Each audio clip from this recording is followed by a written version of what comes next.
এক ঘন্টা আগে একটা খবর ঘোষণা করেছেন অরিজিৎ সিং যে প্লেব্যাক থেকে উনি অবসর নিলেন। তোমার কাছে কতটা শকিং? কারণ আমি জাস্ট ডাইজেস্ট করতে টাইম লাগবে। আই ডোন্ট নো, মানে আমাকে নিজেকে দেখতে হবে, আমি তোমাদেরকে বিশ্বাসই করছি না। মানে কতটা এটা লস ইন্ডাস্ট্রির জন্য? আমি বিশ্বাস করছি না। I have to see. আমি জানি না, এই নিউজটা সম্বন্ধে আমার কোনো আইডিয়া নেই, আমি কোনো কিছু বলতেই পারবো না।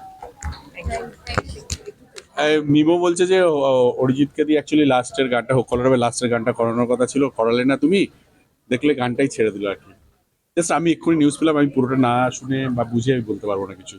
ঠিক আছে, এটা শুভ না, আমি জানি না, আমি জাস্ট শুনলাম এক্ষুনি, আমাকে মিমো বললো এটা।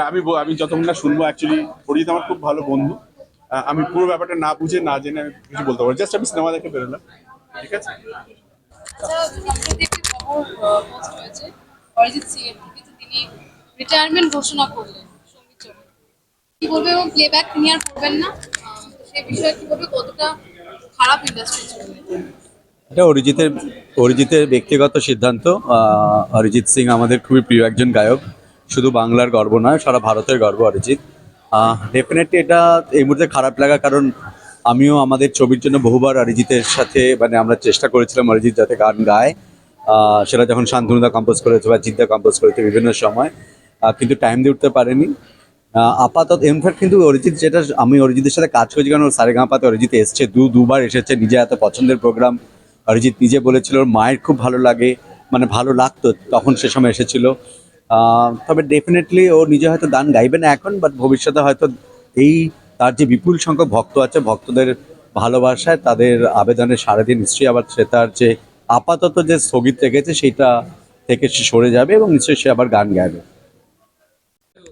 না, এটা এটা ওই বিনামে ঘে বজ্রপাতের মতো, মানে এইটা মানে সত্যি বলতে কি রিয়াকশন দেবো বুঝতে পারছি না। তো ঈশ্বর প্রদত্ত এরকম একজন ট্যালেন্ট, আর প্লেব্যাক সিঙ্গিং করবেন না, এটা আমি বলবো এই মুহূর্তে আমার তো মনে হয় এটা ন্যাশনাল লস। এটা আমি ওনার সাথে ব্যক্তিগতভাবে আলাপ নেই, আমি ওনার গুণমুগ্ধ ভক্ত মাত্র। তবে হ্যাঁ, ওনার কাছে আমার স্বনির্বন্ধ অনুরোধ, একবার আপনি পুনর্বিচার করুন, এবং আপনি গাইবেন না এটা ভাবা যায় না, পরে একবার ভেবে দেখুন প্লিজ, সবার হয়ে বলছি। রিসেন্টলি একটা বিষয়, অরিজিৎ সিং একটি ঘোষণা করেছেন যে উনি রিটায়ারমেন্ট নিচ্ছেন প্লেব্যাক সিঙ্গিং থেকে। কি বলবেন, ইন্ডাস্ট্রির জন্য কতটা লস? এটা এটা আমার কাছে খুবই আনএক্সপেক্টেড ছিল। আমি একটু আগেই শুনতে পেলাম। হোক কলরব দেখতে দেখতে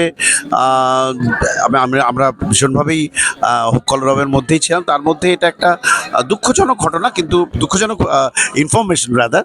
কিন্তু আমি মনে করি কোনো শিল্পী যখন তার শিল্প নিয়ে কোনো সিদ্ধান্ত নেন, সেটা আমাদের মাথা পেতে নেওয়া উচিত, কারণ সেটা শিল্পীর প্রতি আমাদের সেই সম্মান থাকা উচিত। তবে আনএক্সপেক্টেড, বিকজ অরিজিৎ সিং যখন মাঠ ছাড়ছেন তখন লাস্ট সবকটা ইনিংসে উনি সেঞ্চুরি করেছেন। তো সেঞ্চুরি করতে করতে মাঠ ছেড়ে দেওয়ার ধক সকলের থাকে না, সেটা অরিজিৎ সিংয়ের আছে। কিন্তু আমি মনে করি এটা আমাদের জন্য, আমি পরিচালক রাজাচন্দ্র ছেড়ে দিচ্ছি, আমার ছবিতে এত সুপার ডুপার হিট গান আছে সেগুলো সব ছেড়ে দিচ্ছি, কিন্তু শ্রোতা রাজাচন্দ্র হিসাবে ব্যক্তিগত জায়গা থেকে দাঁড়িয়ে আমার মনে হয় এটা আমার জন্য একটা খুব হৃদয় বিদারক একটা খবর। তবে আমরা সবাই মিলে, দেশবাসী সবাই মিলে যদি আমরা, এবং সিনেমার প্লেব্যাক, যেহেতু সিনেমার মানুষজন যারা আছেন, কর্মীরা, সবাই মিলে আমরা রিকোয়েস্ট করি অরিজিৎ সিংকে পিটিশন দেওয়া হোক যে no, you can't leave us like this. I'm being a fan, blind Arijit Singh fan. কি বলবো, মানে আমি সত্যি বিশ্বাস করতে, ছবিটা দেখতে দেখতে ইনফরমেশনটা এলো আমার কাছে, মানে সত্যি বিশ্বাস করতে পারছি না। এন্ড আমি জানি না আমার থেকেও আরো আরো আরো অন্ধভক্ত যারা আছে তারা এটা কিরম ভাবে নেবে। দিস ইজ লাইক মানে নিজের বডি পার্ট কে আমি আর ছুতে পারবো না, it is like that. So আমি জানি না কিরম ভাবে এটাতে রিয়াক্ট করবো। Great loss for the industry, I would say.